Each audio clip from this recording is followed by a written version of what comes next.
আসসালামু আলাইকুম। কাসিব ব্লগসের নতুন আরেকটি ভিডিওতে সবাইকে অনেক অনেক শুভেচ্ছা। আশা করি সবাই ভালো আছেন, আমরাও ভালো আছি আলহামদুলিল্লাহ। তো আমি এখন সিম ভাজি করব, এর জন্য কড়াই চুলায় বসিয়ে দিয়েছি এবং পেঁয়াজও দিয়ে দিয়েছি। এখন আমি তেল দিচ্ছি। তো আজকে আসলে সকাল থেকে একদম সুযোগ পাইনি ভিডিও করার, তাই সরাসরি রান্নার টাইমে মনে করলাম যে একটু এই টাইমটা একটু ভিডিও করতে পারি, তাই শুধু রান্নাটাই ভিডিও করেছি, আর কিছু ভিডিও করতে পারিনি। আর ব্যস্ততার কারণে আজকে রান্নাটাও অনেক শর্টকাটে, সামান্য কিছুই রান্না করব। তো আমি আজকে শুধু সিম ভাজি করবো আর লাউ শাক ভাজি করব। আসলে ঘরের কিছু টুকটাক কাজ করছিলাম, এজন্য ব্যস্ত।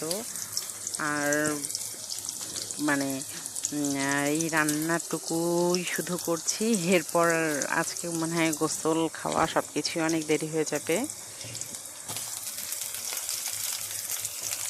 আরও অনেক কাজ বাকি আছে। তো আমি এখন কাঁচামরিচ দিয়ে দিলাম।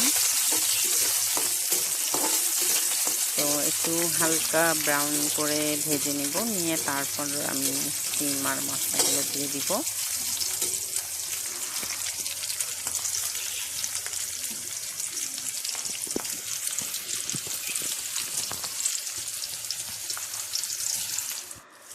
তো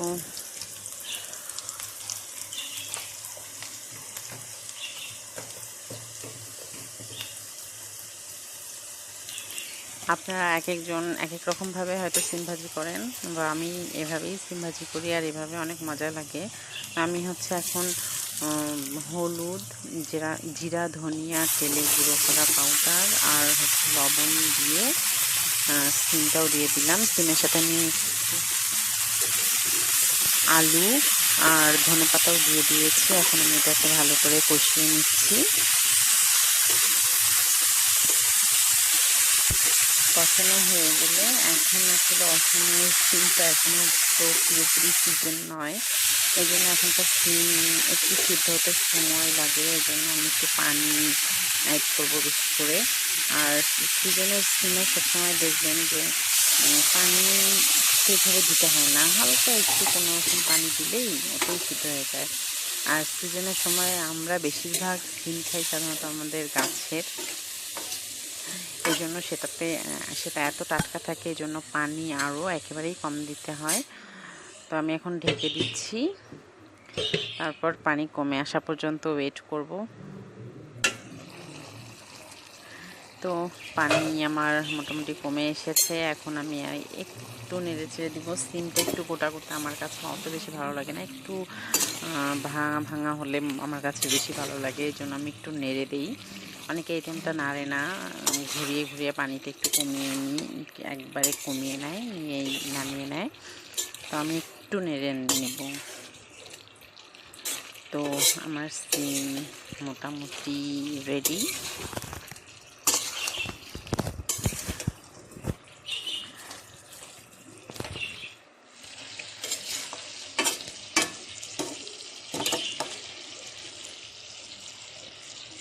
তো একদম রেডি। এখন আমি লাউ শাক ভাজি করব, এই জন্য এখানে আমি শাক কেটে পরিষ্কার করে ধুয়ে নিয়েছি। এখন আমি কড়াইয়ের মধ্যে লবণ দিয়ে দিচ্ছি। আমি আগে লবণটা দিচ্ছি কারণ নিচের শাকটা যাতে কড়াইয়ের সাথে লেগে না যায়, এই কারণে নিচ থেকেই তাহলে সিদ্ধটা হবে। এখন আমি যে শাক দিয়ে দিচ্ছি, শাকটা একটু নেড়ে চেড়ে দিব। দেয়া হয়ে গেলে একটু নেড়ে চেড়ে দিয়ে একটু ওয়েট করব সিদ্ধ হওয়ার জন্য। আর এই নিচে লবণটা দেওয়ার জন্য পানিটা একবারে নিচে, উপরের শাকগুলোর পানিটাও খুব তাড়াতাড়ি নিচে জমে যাবে, আর আলাদা পানি দেওয়ার দরকার হয় না।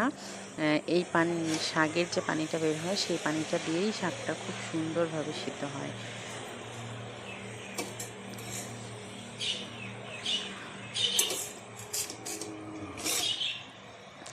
এই লাউ শাক সাধারণত অনেকেই হচ্ছে আলু দিয়েও ভাজি করে খায়, আমারও ভালো লাগে আলু দিয়ে ভাজি করা, কিন্তু আজকে আমি রান্না খুব শর্টকাটের, এই জন্য আর কোনো কিছুই করিনি, শুধু শাকটাই আমি তেলে বাগার দিয়ে শুকনা করে করব। আমার শাক সিদ্ধ হয়ে গেছে, এখন আমি ঢেলে নিয়েছি। এখন আমি শাকটাকে বাগার দিব। তো বাগার দেওয়ার জন্য আমি তেলে পেঁয়াজ দিলাম, রসুন, একটা রসুন ছিলে থেতলে নিয়েছি, আর একটু কাঁচামরিচ, 3-4টা কাঁচামরিচ কেটে নিয়েছি। তো এই তেল গরম হয়ে গেছে আমার।